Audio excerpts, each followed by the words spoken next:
Hi everyone, most welcome आप सभी students का आपके इस ऑनलाइन प्लेटफॉर्म यानी कि बिहार टेक्स्ट बुक पर। और आप जैसे ही देख पा रहे होंगे कि मैम बिहार के अंदर एक एक करके वैकेंसीज की भरमार आपकी आते ही जा रही है। जैसे कि आप लोगों को हम सभी टीचर्स ने बताया भी था कि जो भी आपकी स्टेट वैकेंसीज है वो चुनाव के इर्द गिर्द है, तो चुनाव आने से पहले या चुनाव आपका जस्ट खत्म हुआ हो उस साल आपकी नौकरी अच्छी खासी रहती है ना। कहीं ना कहीं मैं आपको ये भी बोलती हूँ कि भाई 2026 जो है वो बिहार के युवा के लिए, बिहार के स्टूडेंट्स के लिए मैं कह सकती हूँ नौकरी का गोल्डन पीरियड या गोल्डन ईयर में इसको कह सकती हूँ, है ना। नो डाउट कि कुछ एग्जाम्स है जिनकी वैकेंसीज आ रखी है, फॉर्म फिलिंग डन है, लेकिन एग्जाम डेट आना बाकी है, वो भी बहुत जल्दी आ जाएगी। लेकिन फिलहाल आज इस वाले वीडियो में हम बात करेंगे जो न्यू वैकेंसीज की भरमार है, उसमें एक और नई वैकेंसी आपकी एड ऑन हो गई है। कल ही आपका एक नोटिफिकेशन आउट हुआ था, पटना हाई कोर्ट की आपकी ये वैकेंसी रहेगी। कौन सी वैकेंसी है, कितने इसमें पोस्ट रहने वाली है, क्या इसके लिए एज चाहिए होगी, क्या क्वालिफिकेशंस चाहिए होगी, हम फॉर्म कब तक भर सकते हैं, ये सारी की सारी डिटेल्स इसके अंदर आज इस वाली वीडियो के अंदर हम लोग देखने वाले हैं। ठीक है, तो सबसे पहली चीज तो नोट करिएगा कि आपकी जो वैकेंसीज है टोटल 48 वैकेंसीज रहने वाली है। ग्रुप सी के अंदर आपकी वैकेंसी आएगी। कौन सी वैकेंसी है, सबसे मेन तो यही है कि मैम पटना हाई कोर्ट के अंदर तो वैकेंसी हमें समझ में आ गया, लेकिन ये वैकेंसी है किसके लिए, तो सुनिए, कंप्यूटर ऑपरेटर कम टाइपिस्ट ये वैकेंसी आपकी रहने वाली है कि कंप्यूटर ऑपरेटर कम टाइपिस्ट ये आपकी वैकेंसी है, जिसके लिए कि टोटल 48 पोस्ट इसमें रहेंगी। ग्रुप सी की आपकी जॉब रहने वाली है।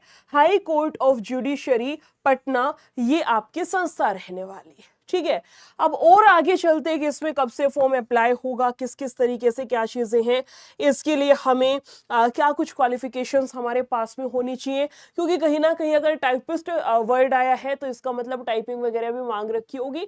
पहली चीज हमारे दिमाग में यही आती है। तो सुनिए, ऑनलाइन आवेदन शुरू आपका 17/4/2026 यानी कि 17 अप्रैल से आपका फॉर्म फिलिंग स्टार्ट होगा। आज मेरे ख्याल से 16 तारीख होगी आपकी, है ना। आज 16 है तो कल से यानी 17 अप्रैल से फॉर्म फिलिंग आपका स्टार्ट हो जाएगा।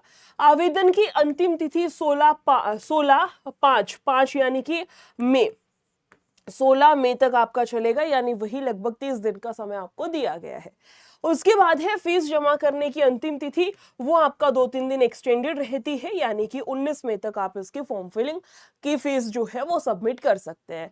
ये थी आपकी इंपॉर्टेंट डेट्स इसके रिगार्डिंग।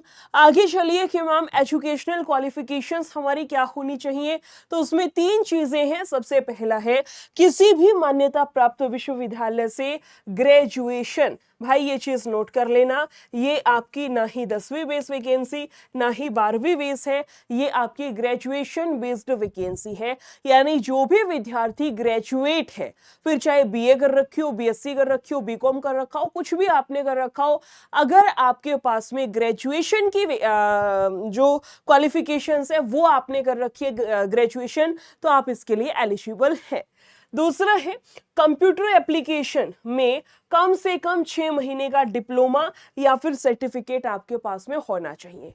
पहली बात, आप ग्रेजुएट होने चाहिए। दूसरी बात कि आपको कंप्यूटर की नॉलेज होनी चाहिए, उसके लिए भी बोला है कम से कम 6 महीने का कोई डिप्लोमा या फिर कोई ना कोई सर्टिफिकेट आपके पास में होना चाहिए।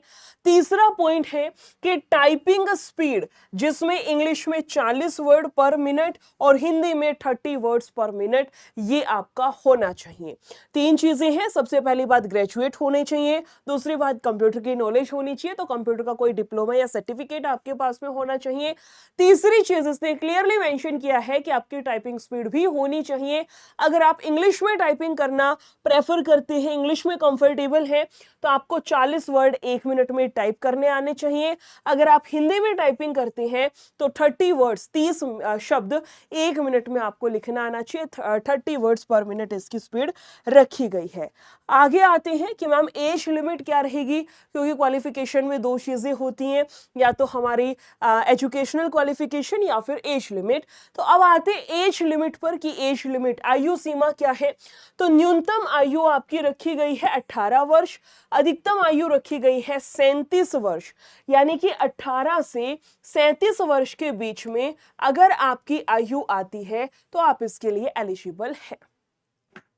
ये मैंने जनरल कैटेगरी का बताया है। इसके अलावा जितनी गवर्नमेंट ने आपका बता रखा है कि ओबीसी और आप ओबीसी में आपका 3 साल का, एससी एसटी में 5 साल का, वो जो एज रिलैक्सेशन आयु सीमा में छूट है वो आपका सेम रहेगा। मेन जो है वो 18 से 37 वर्ष है। आयु की गणना कौन सी तिथि के अनुसार होगी? 1/1/2026 यानी 1 जनवरी 2026 के अनुसार आपकी आयु 18 से 37 वर्ष के बीच में लाई करनी चाहिए, इसके बीच में आनी चाहिए। अगर आती है आपकी एज तो आप उसमें एलिजिबल रहेंगे। डन है। थोड़ा सा और आगे चलते हैं।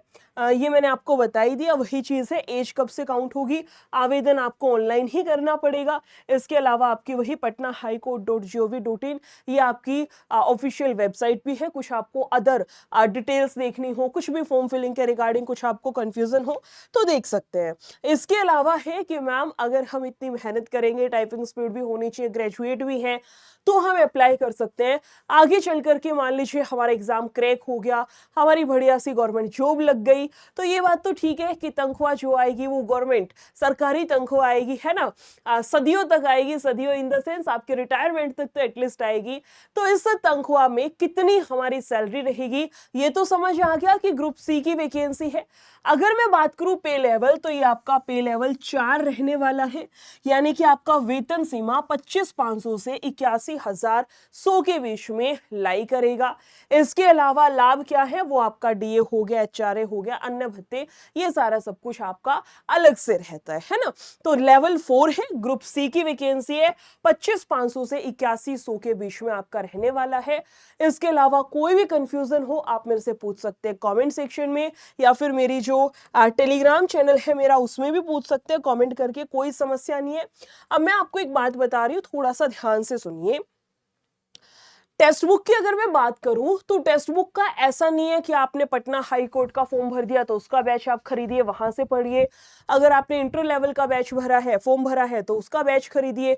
CGL 4 का फॉर्म भरा है, उसका बैच खरीदिए, ऐसा नहीं है। मान लो आपने SSC का फॉर्म भर दिया तो उसका बैच खरीद के पढ़ो, रेलवे भर दिया तो उसका बैच खरीद के पढ़ो, ऐसा बिल्कुल नहीं है। टेक्स्ट बुक ने जो आपका लेटेस्ट चेंजमेंट करा है उसके अनुसार टेक्स्ट बुक की एप्लीकेशन पर सब मिला करके रेलवे के, SSC के, बैंकिंग के, डिफेंस के, बिहार के, यूपी के, सब मिला दिया जाए तो टोटल 375 बैच बनते हैं। सारे बैचेस जितने अभी एट प्रेजेंट एप्लीकेशन पर रन हो रहे हैं, 375 बैच आपके बनते हैं। तो आपको अलग अलग बैच नहीं खरीदना, आपको सुपर पास खरीद लेना है। समझे बात को? आपको क्या परचेज करना है? सुपर पास परचेज करना है। जिस बच्चे ने सुपर पास खरीद लिया उसको 375 के 375 बैचेस का एक्सेस मिल जाएगा। याद रखिए, जितने भी जो भी आपने फॉर्म भर रखे हैं, आइए बैच खोलिए, उसकी क्लासेस खोलिए, पढ़ना शुरू करिए।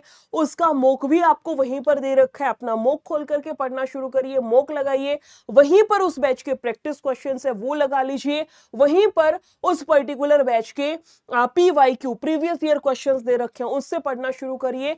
यानी कि कहने का मतलब है कोई स्टडी मटेरियल ऐसा आपका नहीं होगा जो कि आपका छूट जाए। तो भाई जो भी वैकेंसी आपने भर रखी है फॉर्म, या आप फ्यूचर में भरने वाले हो, तो उसका जो बैच आएगा वो भी इसमें ऑटोमेटिकली जुड़ जाएगा। इसमें एनरोल कर लीजिए सुपर पास के अंदर। मैं आपको कूपन कोड दे रही हूं NISHA22। इस वाले कूपन कोड का यूज करके एनरोल अगर आप करते हैं तो आपका 899 प्राइस रहेगा। अगर आप रात 12 बजे से पहले करते हैं तो उसके बाद ये प्राइस बढ़ करके 1799 हो जाएगा। और यकीन मानना भाई, इतना कम प्राइस दोबारा कभी नहीं आएगा। 1799 आपका प्राइस हो जाएगा। मान लो तुम्हारी कोई बहुत बड़ी सेल भी आ गई ना, तो भी ये प्राइस घट के हद मार के ये 1500 करेंगे, इससे ज्यादा कम ये करेंगे ही नहीं। साफ सीधी बात है, अभी अभी मेरी बात हुई है। तो ये लास्ट चांस है जिसको भी सुपर पास खरीदना है भाई, 1 साल की वैलिडिटी इसमें आपकी रहेगी। 1 साल तक जितने भी फॉर्म आपने भर रखे हैं या आप भरने वाले हो उन सभी बैचेस की क्लासेस खोल के पढ़ना शुरू करिए। वहीं पर उस बैच की क्लास के जस्ट नीचे उसका मॉक भी दे रखा है, अलग से फिर पास प्रो खरीदने की जरूरत नहीं है। टेस्ट सीरीज भी इसके अंदर इंक्लूडेड रहेंगी अगर आप कूपन कोड निशा 22 का यूज करते हो तो। डन है? समझ में आई बात? क्या करना है कि मैडम जी 899 में मुझे 1 साल की वैलिडिटी के साथ सुपर पास खरीदना है। मैं फिर रिपीट कर रही हूं, रात 12 बजे के बाद अगर आप करते हो प्राइस आपका 1799, इसका डबल हो गया एक तरीके से। ये 900 का दुगना 1800, कतई मतलब एग्जैक्ट 2 गुना है। तो देख लेना जितने भी स्टूडेंट हैं, और ये जो स्टूडेंट है उम्मीद में कि फिर से प्राइस डाउन होगा, यकीन मानना भाई प्राइस डाउन होके 899 तो इन फ्यूचर कभी भी नहीं होगा, नोट कर लेना। इसके अलावा सुनिए कि मैम यहां तक पहुंचना कैसे है, किस तरीके से हम लोग यहां पर 899 में अपना एनरोलमेंट ले सकते हैं। तो ध्यान से सुनिए, आप इसी चैनल पर चलिएगा बिहार टेक्स्ट बुक पर, आपको ये वाली वीडियो जहां मिलेगी, आप अभी मेरी वीडियो देख रहे हैं, यहां नीचे मोर पर क्लिक करना इसी वीडियो में, और यहां नीचे आपको नजर आएगा सुपर पास लाइव बाय नाउ, इस लिंक पर क्लिक करना है। जैसे ही आप क्लिक करेंगे यहां अप्लाई कूपन, इसमें जाइए और कूपन कोड का यूज करना है। कौन सा कूपन बताया मैंने आपको अभी अभी? निशा 22, NISHA, उसके बाद 22 एंड अप्लाई करिए। अप्लाई करने से होगा क्या, ध्यान से सुनिए, ये आपको दिखाएगा 899 रुपया है। आपकी मर्जी है, अगर आपको 1 साल की वैलिडिटी नहीं चाहिए तो 3 महीने वाला भी ले सकते हो। अगर आपको ये है कि मैडम मुझे तो 18 महीने की 1.5 साल की वैलिडिटी दे दो, तो 1799 में एट प्रेजेंट 1.5 साल की वैलिडिटी मिल रही है। रात 12 बजे के बाद 1799 में केवल 12 महीने की वैलिडिटी आपको मिलेगी। तो आपकी स्व इच्छा है भाई कौन सा आपको खरीदना है। ये सारे प्लान है, 1 रुपए में लेते हो तो 2 दिन का आपको डेमो मिलता है, 529 में खरीदते हो तो 3 महीने की वैलिडिटी मिलती है, 1 साल की वैलिडिटी 899 है, 18 महीना यानी 1.5 साल की वैलिडिटी 1799 है। जो इसी आपकी इच्छा हो उसके अनुसार इसमें एनरोल कर लीजिएगा। ठीक है, फिर भी कोई डाउट हो, कंफ्यूजन हो, कमेंट में पूछ लीजिएगा। फिर मिलेंगे किसी और वीडियो में। वीडियो अच्छी लगी हो शेयर जरूर करिएगा। Thank you so much, take care, bye bye.